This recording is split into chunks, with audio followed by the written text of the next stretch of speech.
In 2025, everyone's talking about offers. You need a no-brainer offer, you need a money-back guarantee, you need an offer that good that people feel dumb saying no to you. But when it's time to actually put it into practice and actually craft your offer, you have no idea where to start.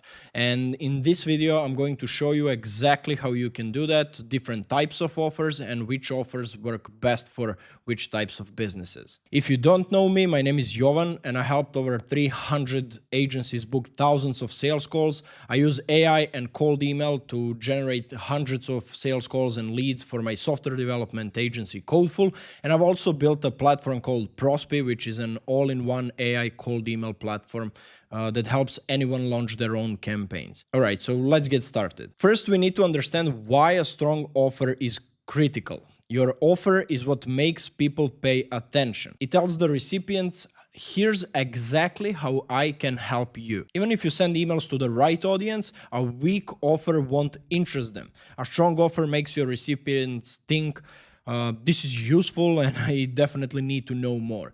In short, your offer is the reason someone responds. Now, a common misconception here is people believe their service is their offer, which are two completely different things.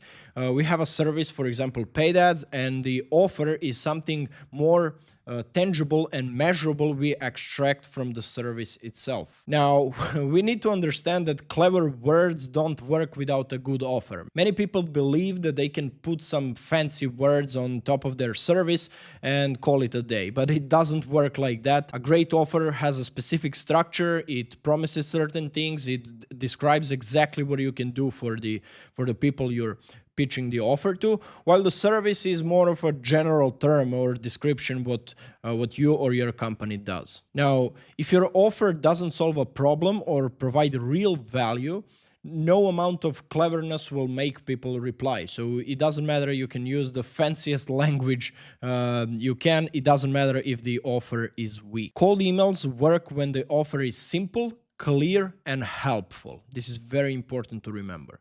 So instead of trying to impress the reader, focus on what you can do for them. The goal of your email isn't just to get a reply, it's to start a useful conversation that leads to action. Now, first we need to understand the impact of a strong offer. Once you understand this, you'll realize how important it is to actually put some time into it and try to make your offer as strong as possible. The right offer can make a huge difference in the results of your cold email campaigns. So we also saw like some companies changing and testing different offers, and their reply rates skyrocketed, like from 0.5% reply rate to 5% reply rate, which is 10 times better, just because they use the same tone in the email, the same personalization, same everything, but the offer has changed. It promised more value, it was more relevant to the recipient, and it was actually useful. Now, for example, a weak offer would be, can we set up a call to explore working together? Like, this doesn't explain anything, and I can assure you, you can send millions of emails like this, no one will reply. The strong offer, on the contrary, is something like, I can help you reduce your ad costs by 20% in just 30 days, and if it doesn't work, you don't pay. Now, this is a great offer. It has a lot of elements that we're going to discuss in a second. For example, it promises the specific outcome, it's measurable, it has a time frame, and it also has a risk referral. I do believe that, especially if you want to launch and scale your cold email campaigns, your offer sets the foundation for everything else. Like, you can't really write your copy if you don't know exactly what you're offering. Like, once you decide what your specific offer is, or you create 2 or 3 offers if you want to test them, based on that, you actually write the copy itself. You can experiment with different angles and so on. So think of offer as the core of your cold email strategy, and everything else should be based on your offer. Now, a couple of years ago, you should pretty much get away with weak offers and just pitching people your services because the competition was not as strong as today. But nowadays, people receive more cold emails than ever. I'm sure if you open your spam or primary inbox, you'll see tons of cold emails, people pitching you every single service you can imagine. And because of that, what we need to do is we need to create a strong offer that makes our company and ourselves stand out and provide some more and useful information. So when people see our email, they actually differentiate what we have to say from everybody else. It's a difficult thing to do, but once you nail it, everything else starts working much, much better. Many emails get ignored because they offer little value or don't clearly explain what's in it for the recipient. Another very important point. A great offer helps you stand out by showing immediate value and removing doubts. This is why we need a risk reversal. We'll talk about it in a second. If your offer is relevant and low risk, people will respond. Trust me, like if it's low risk and if it's relevant to the recipient, they're actually looking for that specific thing that you're promising, they will respond to your email. This is another great point. A strong offer solves a problem. Many people create different offers or services, then start pitching that to people, and then realize that no one really cares because it's not a real problem. Like you have two different types of offers or services. One is painkiller and the other one is vitamin. You don't have to, but it's much better if your offer is a painkiller, meaning the recipient or the lead or your target audience have a huge problem and they absolutely need your solution. Like it's not nice to have, it's a must have. This is a painkiller offer. The vitamin, on the other hand, is something nice to have, but it's not crucial. Like their company can scale without it. They don't really need it, but it's nice to have. A lot of people have vitamins and instead of painkillers. What you should do is essentially try to switch. If you believe that your offer at the moment is a vitamin, you should try to amplify and find better pain points that you can solve for your target audience. So your offer becomes a painkiller instead. Now, people respond when they see a clear benefit. It has to be crystal clear what you can do for them. Your offer must make it obvious how it will either save them time or make them more money.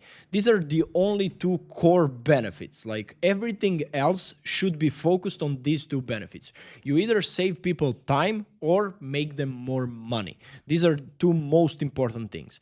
So these two drivers, time and money, are the foundation of most B2B decisions. So if your offer or service doesn't really focus on any of these things, you'll have a hard time pitching it to other people and ultimately selling it. So if your offer doesn't solve a real problem, it won't matter how well your email is written. This is why earlier I said clever words don't work if the offer is weak. Now, you want to make your offers as specific as possible because those types of offers are often more believable.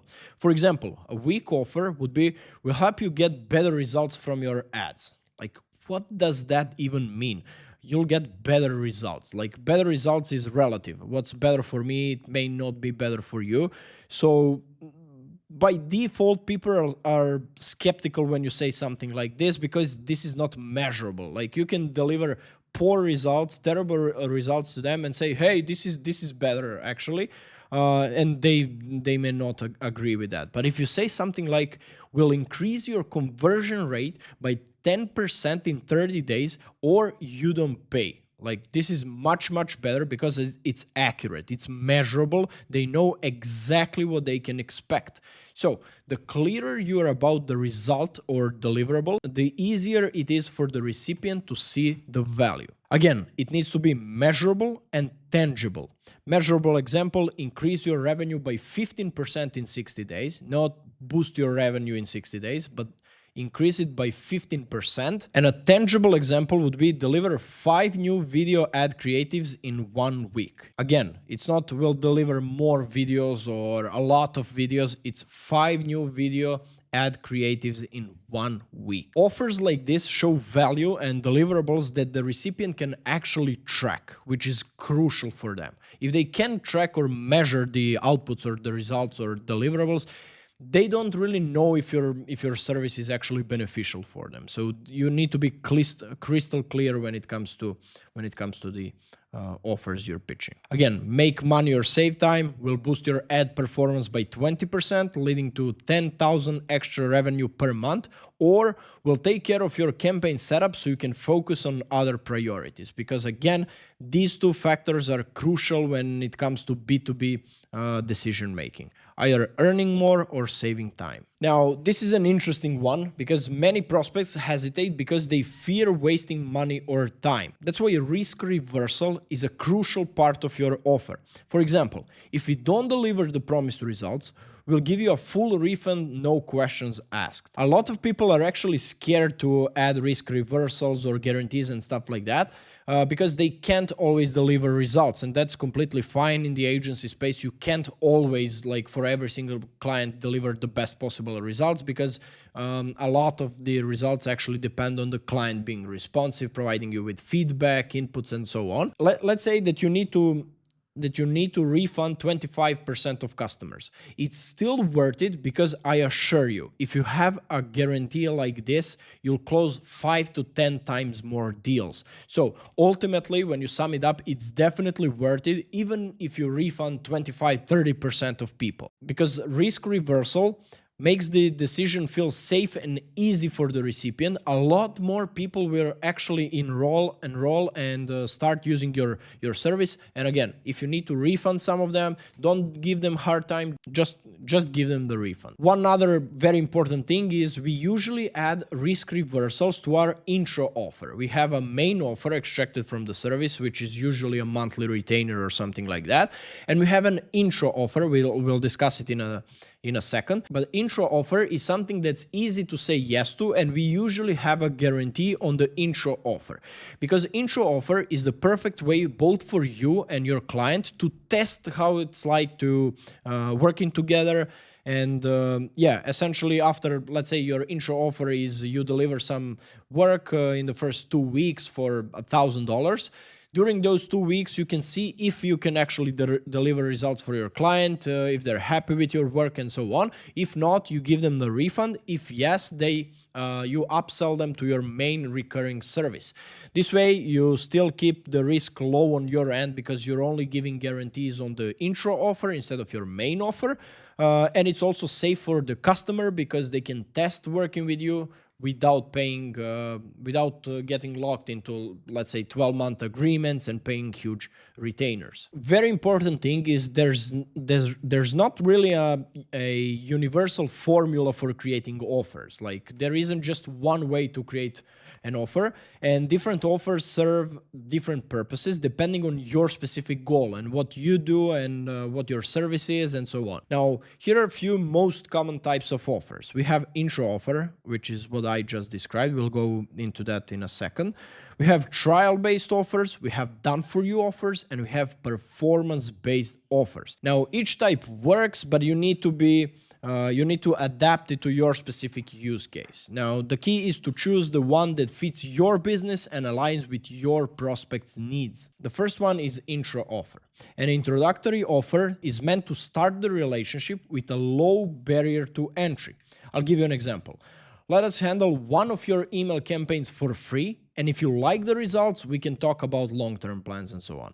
This is a basic one, but you get the point. You give them something easy to say yes to. It's usually more affordable than the main offer, and it's like a test period, essentially. You're still getting paid for it, but it's not a huge risk for your client. These offers are effective because they make it easy for prospects to try your service without risk. And the only goal of intro offer is to actually build trust and for you and your client to see if working together makes sense. Its goal is not to make money.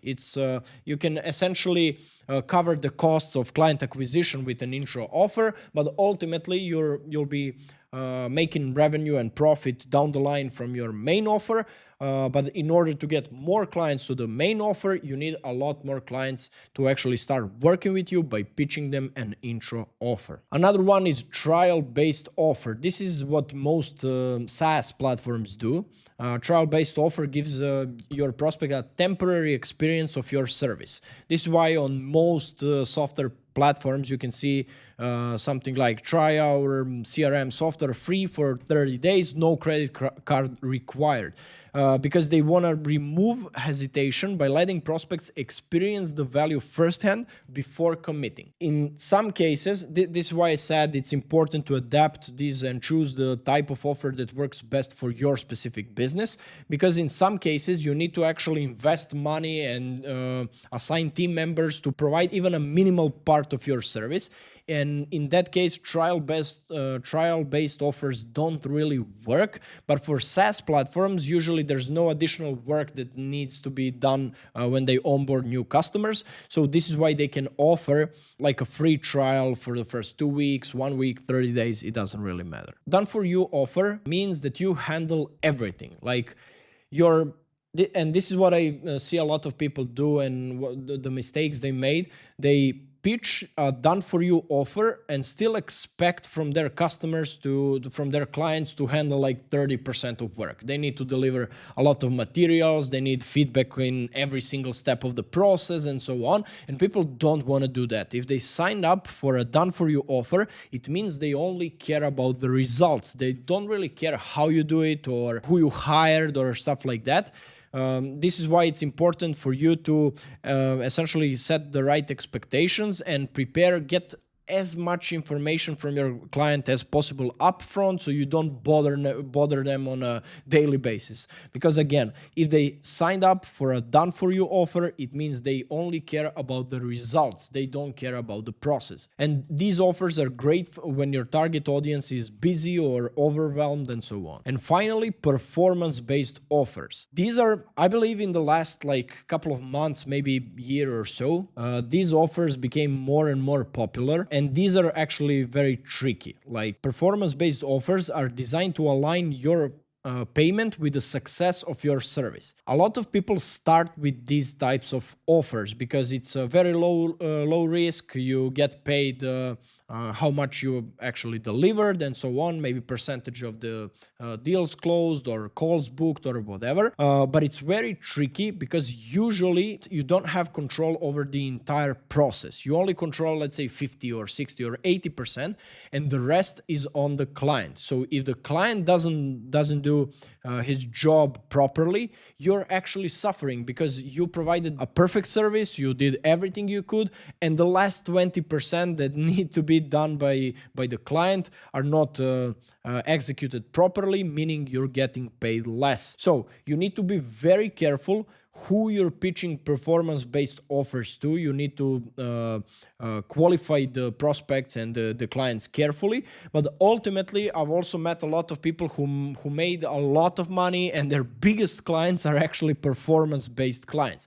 Again, the clients they work with are great companies, great people with who can be trusted, who make a lot of money, who already have systems in place. So in that case, it makes sense for you to offer a performance-based offer. But usually if you work with companies, agencies, or whoever who's just getting started, they most likely don't have any systems in place. So you should not offer performance-based offers for them. Another thing why this works the best, essentially, you can sign most clients like this, but it's not always the wisest choice.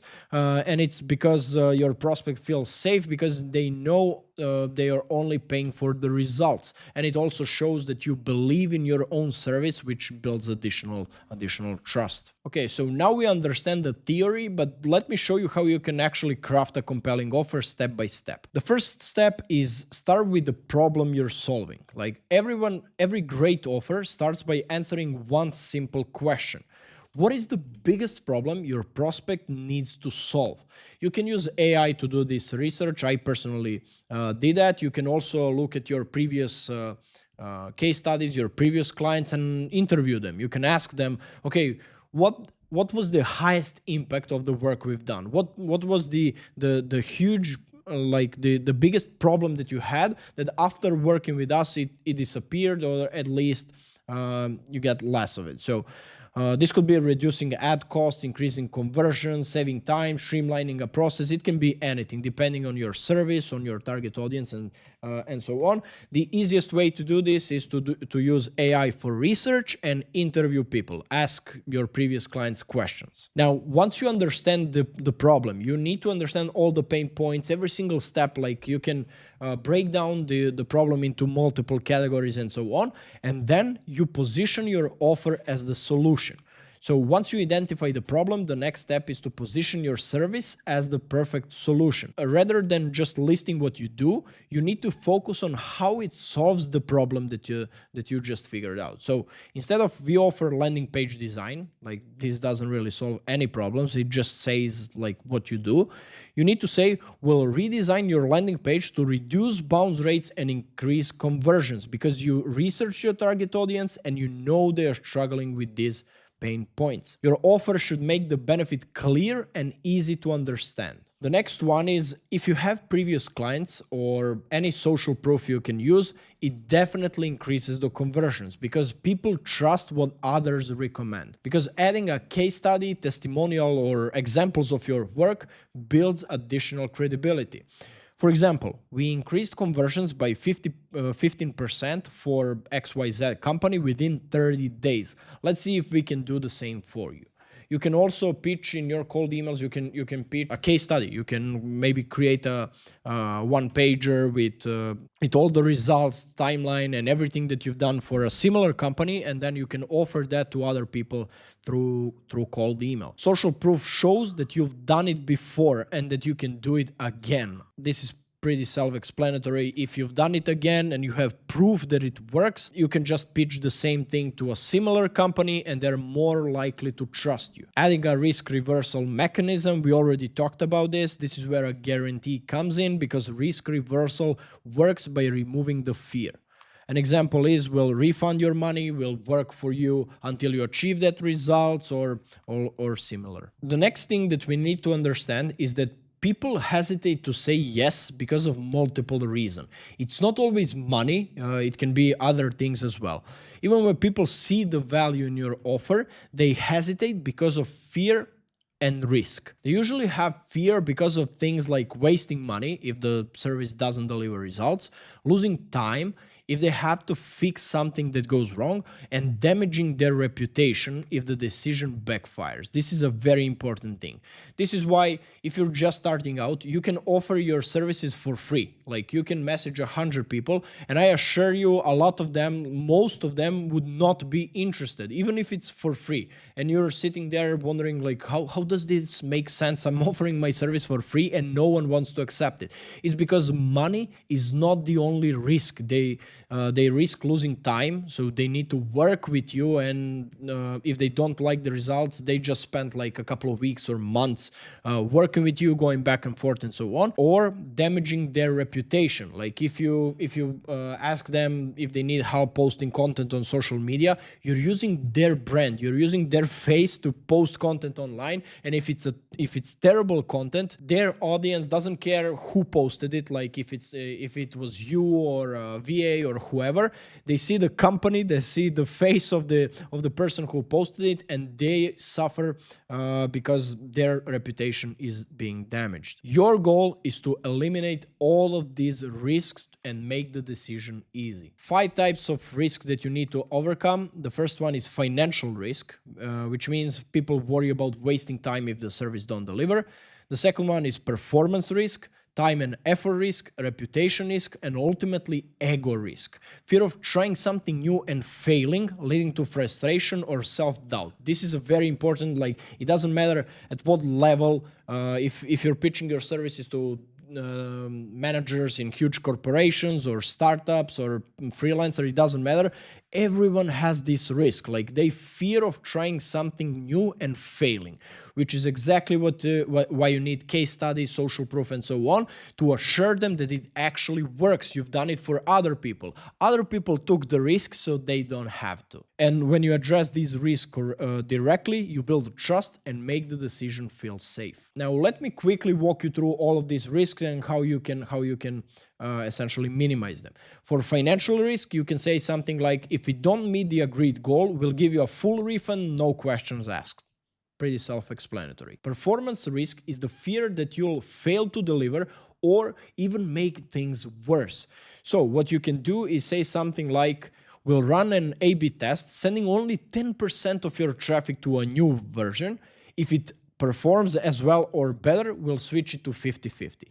So you're essentially lowering the risk by letting them know that they don't have to put all of their traffic or whatever into what you've just built. They can start testing it gradually. Time and effort risk will handle everything from setup to reporting. All we need is access to your ad account. Reputation and ego risk will always test in small batches first. If it doesn't work, we simply stop and no harm is done. When you do all of these things, and you need to, that's why you need to understand your target audience, your ICP, because then you know which risk you should mostly focus to. The more you can cover, the better, but sometimes you can't minimize all the risks at the same time. So that's why understanding your target audience is crucial. So when your offer removes all risks, it becomes easy for the recipient to say yes. If they know they won't lose money, they won't waste time or effort, their reputation and confidence are protected, then there's nothing left to fear. The decision becomes simple. They usually say, yes, let's move on. Now, we understand our ICP, we know their pain points, we know what problems they have, we know what solution we should offer, and we know what risks we should minimize for them. Then the next thing that we need to understand is that a great offer isn't just about what you're offering, it's about how you present it. This is why structure matters. There are certain rules when it comes to structuring your offers. And the structure of your offer plays a major role in how easy it is for prospects to understand, trust, and act on your proposal. When your offer is well structured, it's like giving a roadmap. The recipient knows exactly what to expect, how it works, and what the next step is. I'll give you a couple of tips on how you can do that and how you can implement this. The first one is clarity is key. The simpler and clearer your offer is, the more powerful it becomes. A lot of people think that they should use, fancy words and use complicated phrases and so on to seem more professional. But ultimately, if you can explain what you can do and the benefits using simple words and simple terms, it performs much, much better. I'll give you an example. A simple offer would be, we'll increase your conversion rate by 10% in 30 days or you get a full refund. An overcomplicated offer will try to increase performance by optimizing traffic sources, adjusting landing pages, and testing new tools over a 90-day period. Like, there's a lot of stuff going on here and people easily get overwhelmed, especially if you're pitching this through paid ads or cold email or cold DM as well. This is one of the most common mistakes. People believe that they should use like professional language and corporate language. Turns out that's not true. You can use simple language and action-oriented phrases and the results will be much, much better. So you should avoid using jargon or buzzwords and you should use action-oriented phrases like will deliver, you'll receive, let's start, to create momentum and so on. Once you have that ready, we need to understand that we need to shift the focus from selling to problem solving. When positioning your offer, the goal is not to sell, it's to solve a problem. Because your prospect doesn't care about your service, they only care about how you can make their life easier or better. Every part of your offer should focus on the prospect needs and show that you have the solution they've been looking for. This also applies to the rest of your cold email or ad message or whatever, because you should never talk to people and say what you do. You should always focus on what it does for them, what results they can get out of it. And lastly, you should personalize your offer, because personalization makes your offer more relevant to the recipient. A generic offer might sound good, but a tailored offer sounds perfect. For example, we can increase conversion rates. Personalized, we noticed your current landing page could benefit from A/B testing. Let us redesign it to boost conversions by 10 to 15%. Now, you can use AI to do this at scale. Another example, for example, let's say you do automation, like that's your primary service. You automate different processes for companies. And let's say you're pitching your offer through cold email and you say, we can automate your processes. it sounds boring, but if you're reaching out to a recruiting company, you can say we can automate how you guys source candidates. If you're reaching to a financial company, you can say, hey, we can automate your how you handle invoices, for example. So the more specific and the more personalized it is, the better the outcome will be. Again, you can do this with AI. But yeah, it's crucial. Our campaigns started performing 4.7 times better when we started personalizing our offers for every single prospect. When you have all of this, like even with all this knowledge and you implement all of these steps and everything, I can almost guarantee that your first offer won't be perfect. Not almost, but I can actually guarantee, because you have no idea, you've never tested that offer before, and you definitely need a couple of iterations to make it perfect. So iteration allows you to refine your offer based on the real world feedback. This is why I love cold email, because I create a couple of offers, I email thousands of people, and I see how they respond, and then I choose the offer that makes the most sense and continue adjusting it and working on it. So ultimately, it's a process of learning what works and adjusting until you get the best possible results. This is what I just described. You should test your offers with small campaigns first. So usually what I do is I create different A/B tests in my cold email campaigns, and I send at least 500 emails with every single offer, and then track the results. If I have around 1 or more than 1% positive reply rates, it means that the offer resonates with that specific target audience. And if you have fewer replies than that, you need to change something. Maybe the pain point you're focusing on doesn't hurt them that much. You should try something else, and so on. You can test different angles, adjust your offer, and try again. Now, this one may seem illogical because I just said that you should test different offers and so on. But sometimes what people do is they don't stick with the right offer long enough. They, for example, send 200 emails and they give up, they change the offer. Well, in reality, if they email thousands of people, they may realize that the offer actually works. So what you need to do is you need to make sure that you have enough data, big enough data sample for you to make an educated decision and data-driven decision. Okay, this specific offer performs, and this one should be adjusted or discarded completely. And the way you do this is by A/B testing different offers. Now, you don't have to change the entire offer. Maybe you can just change the risk reversal and so on. And it takes a couple of iterations, like 5, 6, 7 iterations of your offer until you get the best one. But over time, these small adjustments quickly add up and lead to consistent improvements. Now, to wrap this up, I'll show you a couple of offer mistakes that most people make and how to avoid them. And finally, I'll show you a couple of examples of great offers that we saw perform well in the last couple of months. Mistake number 1, vague or generic offers. Offers like, let's discuss how we can help your business grow, are too broad and vague. A generic offer makes it hard for the recipient to see how you're solving their problem. So, example, a vague offer would be, we can help reduce your costs, and specific, we'll lower your ad spend by 20% in 30 days. Mistake number 2 is overcomplicating the offer. The more steps or details involved, the more likely the recipient is to lose interest. So you need to keep your offer simple and straightforward. For example, we'll redesign your landing page to improve conversions. If it doesn't work, you don't pay. Ignoring the prospect pain points. This is why ICP research is crucial, because you can't just assume that you understand what they're struggling with. You need to actually perform the research and ask people what they struggle with. So if your offer doesn't address a real problem the prospect cares about, it will fall flat. Ask yourself, what problem am I solving? For example, instead of we'll manage your campaigns, that's not really a problem. You need to say, we'll free up your time by managing your campaign so you can focus on scaling your business. This is a much, much better offer. Weak or unclear risk reversal. Sometimes it's better to not have any risk reversal at all, or rather than having an unclear risk reversal. So instead of saying, if it doesn't work, we'll make it right. Like, you're better off without even mentioning this.